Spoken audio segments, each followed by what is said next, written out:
कांग्रेस ने तुष्टीकरण के लिए कानून बनाए, सुप्रीम कोर्ट के आदेश तक की परवाह नहीं की। इसका एक उदाहरण वक्फ बोर्ड है। वो कहते थे ये बात नहीं है कहने की, तुमने कह दी है तो कहने की सजा लो यार। एक एक कानून ऐसा बना रहे हैं कि हमारी जायदादों को छीन लिया जाए, मस्जिदों को छीन लिया जाए। रहनुमाओं की अदाओं पे फिदा है दुनिया, इस बहकती हुई दुनिया को संभालो यार। वक्फ का एक्ट पार्लियामेंट से बना है और पार्लियामेंट से ही उसमें सुधार होगा। चाहे सत्ता रहे या जाए, इस कानून को रोकने का काम करेंगे।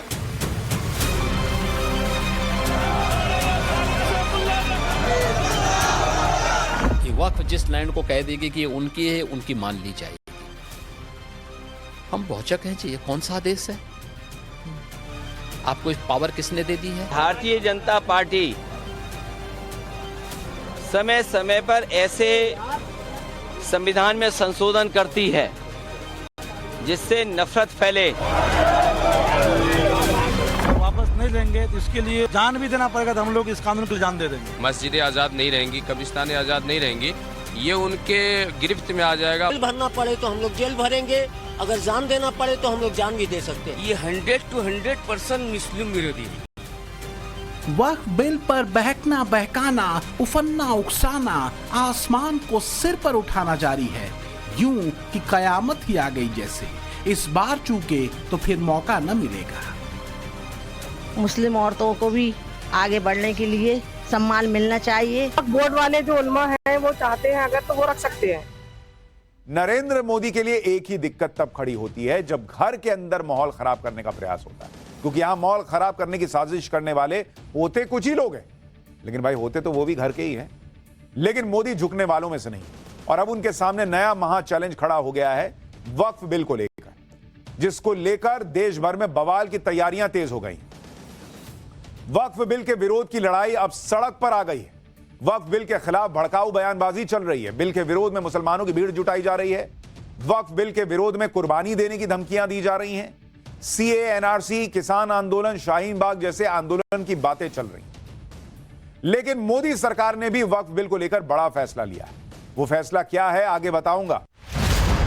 तो आखिर क्यों मुसलमानों का झंडा बरदार बताने वाले लीडर्स के प्राण वक्फ बोर्ड में अटके हुए हैं? क्यों वक्फ बिल पर शाहीन बाग वाली धमकी दी जा रही है? आखिर ऐसी धमकियों और माहौल के पीछे का नैरेटिव क्या है?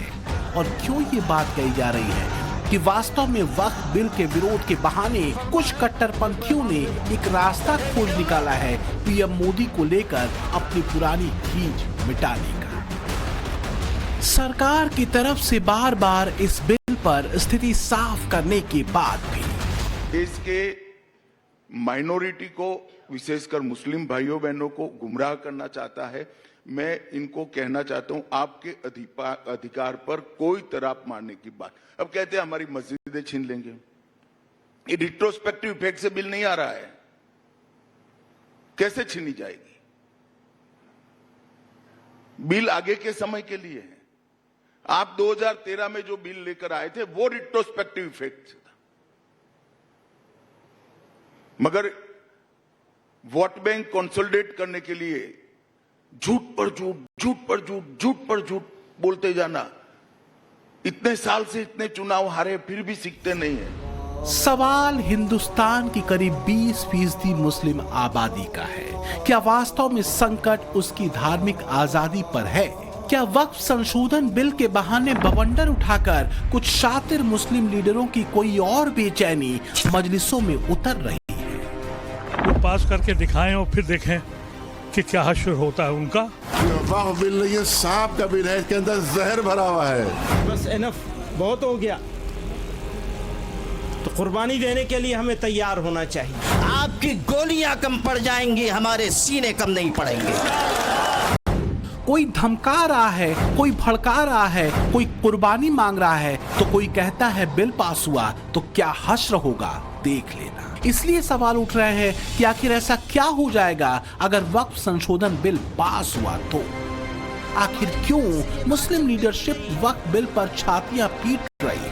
कहा यह जा रहा है कि मुस्लिम लीडरशिप वक्फ संशोधन बिल का विरोध इसलिए कर रही है क्योंकि अगर बिल पास हुआ तो मजहब के नाम पर चलने वाली ठेकेदारी खत्म हो जाएगी, वोट बैंक के बहाने दबाव वाली राजनीति खत्म हो जाएगी, वक्फ संपत्ति पर उनके अवैध कब्जों की पोल खुल जाएगी, वक्फ की संपत्ति से होने वाली निजी कमाई बंद हो जाएगी, बेतहाशा और बेलगाम एक तरफा अधिकार खत्म हो जाएंगे और वक्फ बोर्ड में मुस्लिम महिलाओं को अधिकार मिलने से भी मौलानाओं को दिक्कत है। कहा तो यहाँ तक जा रहा है कि मुसलमानों का हितैषी बताने वाले कट्टरपंथी मौलानाओं के पेट में मरोड़ की एक वजह नए बिल में वक्फ बोर्ड में मुस्लिम महिलाओं को जगह दिया जाना भी है। यही वजह है कि ताहिरा हसन जैसी सोशल एक्टिविस्ट वक्फ संशोधन बिल को शानदार कदम बता रही है। महिलाओं को वक्फ बोर्ड में ऐड किया जा सकता था, नहीं किया गया, ये वक्फ बोर्ड की कमी है। ऐड किया जाना चाहिए था। आधी जमीन है उनकी भी आवाज होनी चाहिए वक्फ बोर्ड में। लेकिन देखिए डिपेंड करता है कि किस तरह की महिलाओं को आप ऐड कर रहे हैं। क्या जिस पर्पज से वक्फ बोर्ड बना है, लोगों ने अपनी जमीनें दी हैं, अपनी जायदाद दी है, पैसे दिए हैं कि अपलिफ्टमेंट में यूज हो, हाशिया के समाज के लिए, उनके एजुकेशन के लिए, यतीम बच्चों के लिए, स्कूल कॉलेजेस के लिए, उनकी पढ़ाई के लिए, बेवा औरतों के लिए, जो डिवोर्सी औरतें हैं, तो क्या उसमें इसका इस्तेमाल हो पाएगा कि वो एक पपेट रहेंगी? क्योंकि हमने देखिए मुस्लिम पर्सनल लॉ बोर्ड में देखा था कि जो महिलाएं थी उनसे हमें हेड ऑन हमको लेना पड़ता था, क्योंकि बराबर उनका वही सिर्फ नुमाइंदगी होती है। हाँ, उनकी वही सोच होती थी जो ऊपर से आती थी। तो मुझे लगता है डायनेमिक औरतों को रखेंगे तो बिल्कुल चेंज आएगा और आना चाहिए। दरअसल कट्टरपंथी मौलानाओं की जमात और मुसलमानों को भड़काकर अपनी राजनीति कसने वालों को वक्फ संशोधन बिल के नाम पर एक ऐसा बहाना मिल गया है जिसमें वो कई पुरानी खींच मिटाने और पीएम मोदी से बदला लेने को बेचैन है। मुस्लिम लीडरान की पुरानी खींच है ये तीन मुद्दे: ट्रिपल तलाक कानून, सीएए का मुद्दा और समान नागरिक संहिता। इसमें ट्रिपल तलाक और समान नागरिक संहिता वाला मुद्दा सीधे मुस्लिम महिलाओं की सामाजिक और आर्थिक सुरक्षा और मजबूती से जोड़ता है। एक कानून बिल के विरोध वाले जलसों में ट्रिपल तलाक, सीएए और यूनिफॉर्म सिविल कोड का जब अनायास है या कोई महीन प्रयोग है, अगर सूक्ष्मता से देखेंगे तो वास्तव में एक बार फिर हवा उसी कट्टरपंथी एजेंडे को दी जा रही है जिसके केंद्र में कहीं मुस्लिम महिलाओं को मिलने वाले ज्यादा अधिकारों की कसक और खिसियाहट है।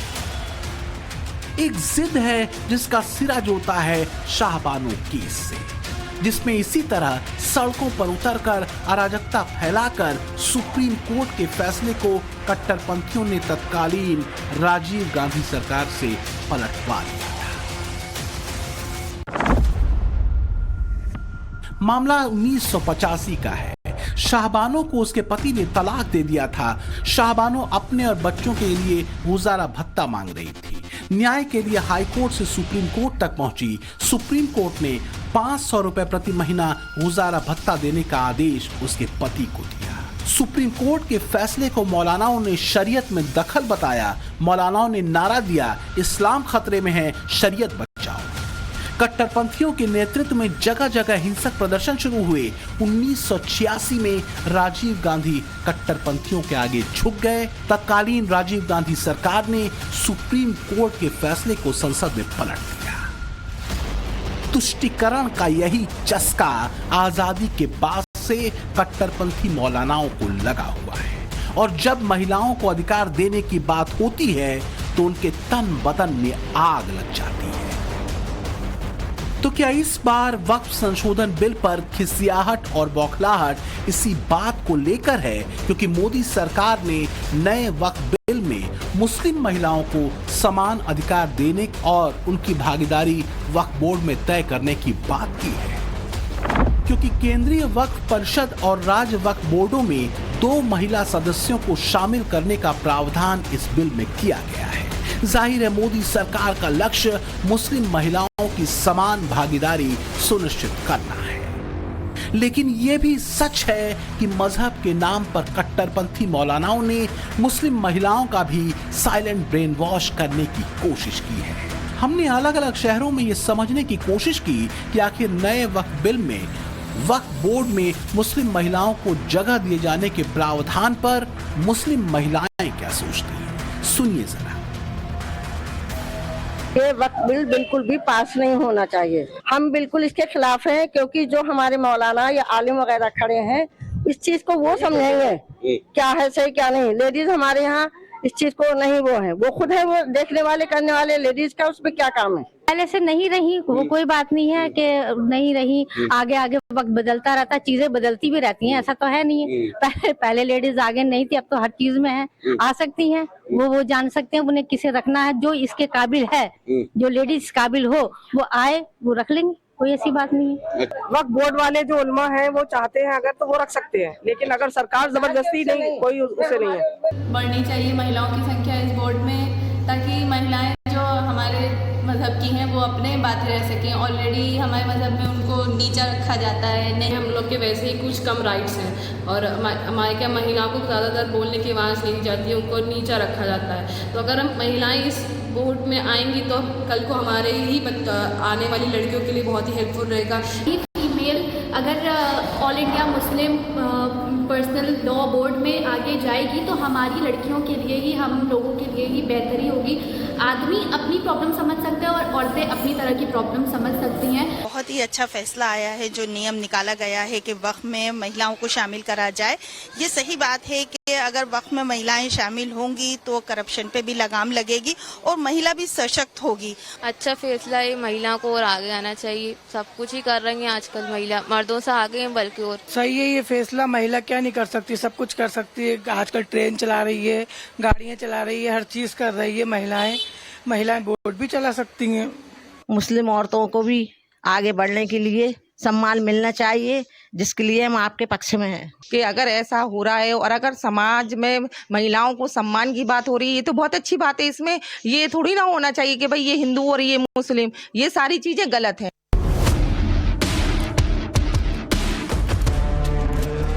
लखनऊ, झांसी, भोपाल और दिल्ली की ज्यादातर मुस्लिम महिलाओं की वक्फ संशोधन बिल पर राय सुनने के बाद ये समझना मुश्किल नहीं कि मौलानाओं और कट्टरपंथी नेताओं के चेहरों पर वक्फ के नाम पर हवाइयां क्यों उड़ी हुई हैं। हिंदुस्तान का वो तबका जो इन मसाजिद के औकाफ को हड़प करना चाहता है, कहता है अगर किसी वक्फ जमीन या मस्जिद या किसी भी चीज के कागजात वक्फ के नहीं आए उसको वक्फ नहीं माना जाएगा। इसका मतलब है मुसलमानों की जमीन को हड़प करना चाहते हो, हराम खाना चाहते हो। तो क्या वक्फ कानून में संशोधन को भी इस्लाम और शरीयत से जोड़ते, उस पर हमला दिखाते, इस्लाम को खतरे में बताते एक बार फिर माहौल वैसा ही बनाने की कोशिश हो रही है? सवाल है कि आखिर ऐसा करके कट्टरपंथी मौलानाओं की जमात हासिल क्या करना चाहती है? मुसलमान इससे खतरे में नहीं है, इनकी वोट बैंक की राजनीति खतरे में है। जिस दिन अपने पूर्वजों को भारतीय मुसलमान समझ जाएगा, इन सब के बोरिया बिस्तर बन जाएंगे। इसलिए अपने बोरिया बिस्तर को दुरुस्त रखने के लिए लोग इस प्रकार की भड़काऊ बातें को कहते हैं।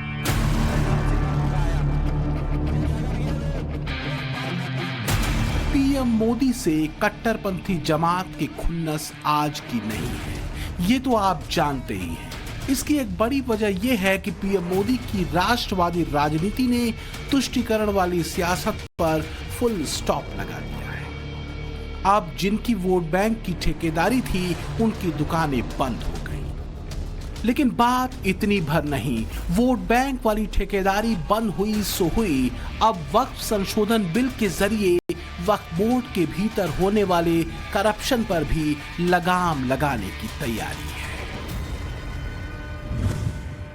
2006 में आई सेक्टर कमेटी की रिपोर्ट बताती है कि जितनी संपत्ति वक्फ बोर्ड के पास है, उतनी संपत्तियों से हर साल वक्फ बोर्ड की सालाना आय 12,000 करोड़ रुपए होनी चाहिए। जबकि वक्फ बोर्ड दावा करता है कि उसकी सालाना आय सिर्फ 200 करोड़ रुपए सालाना है।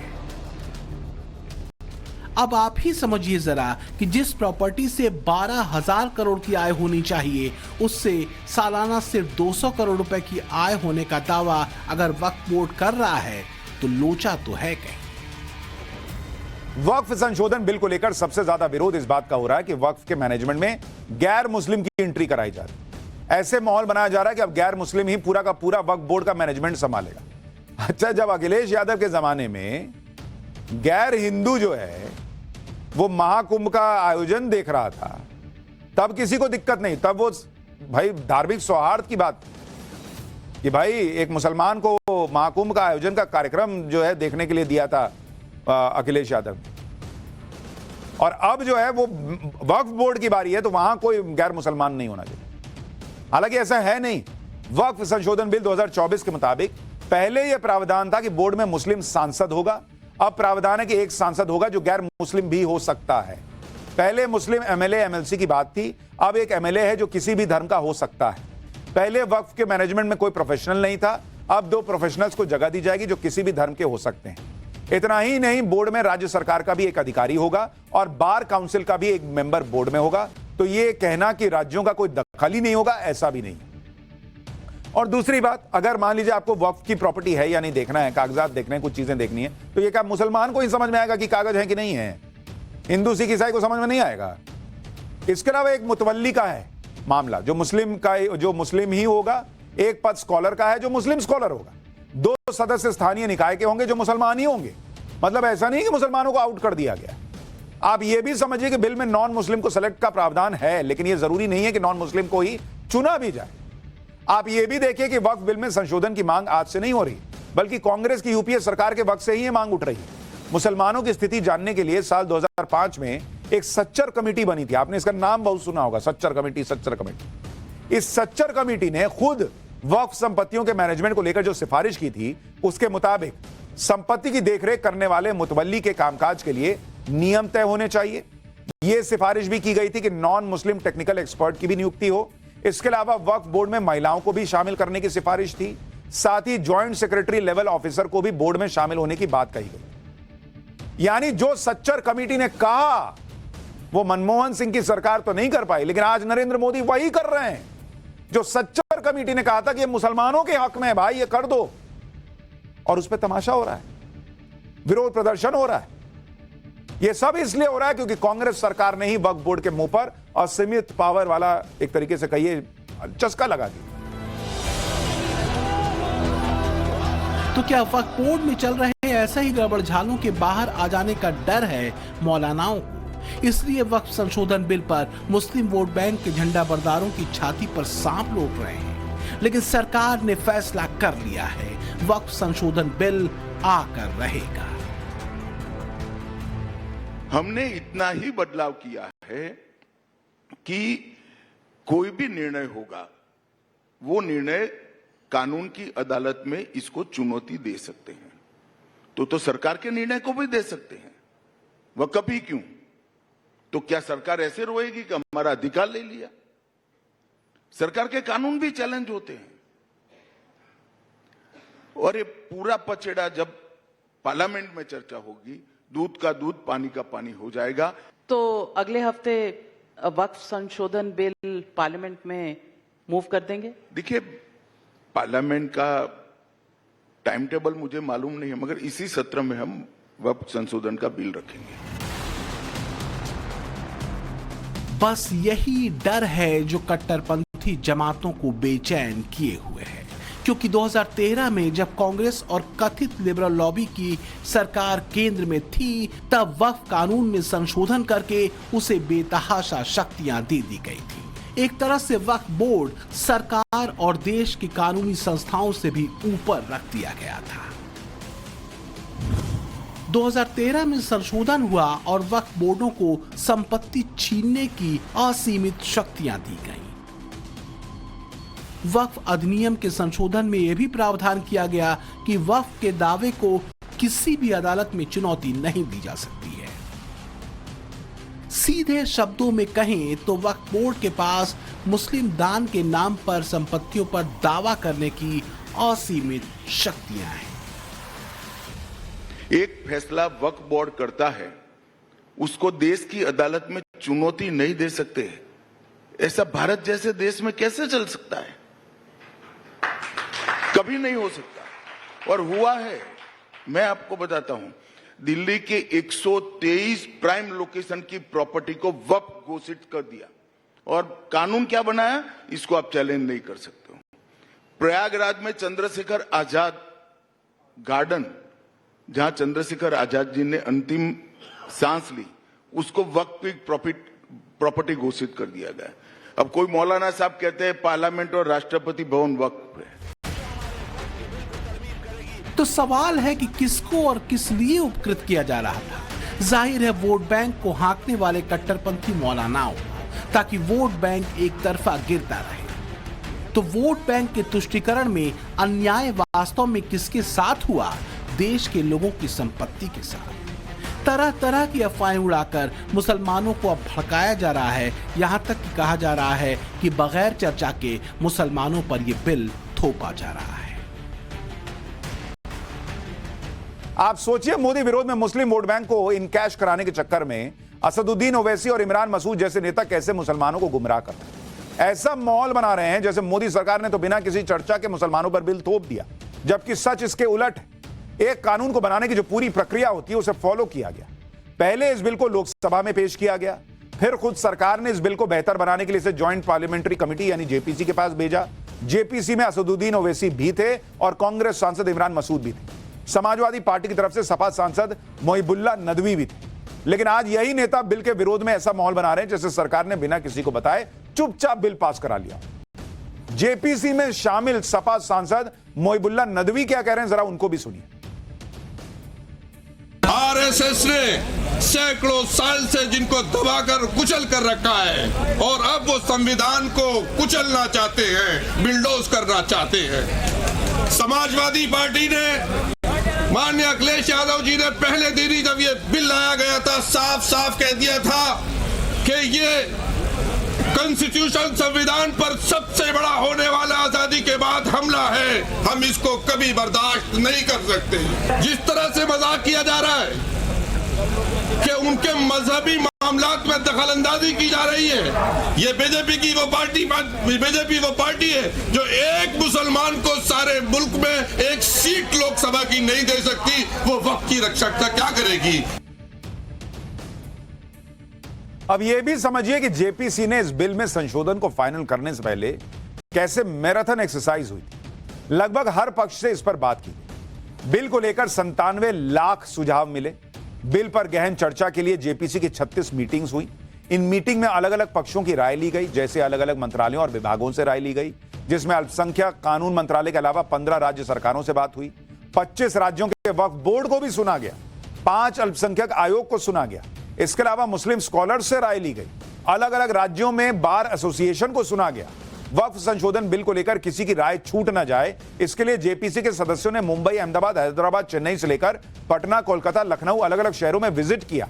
और यह सब किसी जल्दबाजी में नहीं किया गया। 8 अगस्त 2024 में जेपीसी का गठन हुआ था और उसने 5 महीने के बाद 30 जनवरी को रिपोर्ट सौंपी। जेपीसी के अध्यक्ष और बीजेपी नेता जगदंबिका पाल खुद बता रहे हैं कि जेपीसी ने all India Muslim personal law board की भी राय सुनी थी। उनकी राय को भी रिपोर्ट में शामिल किया गया है। सुनिए एक बार।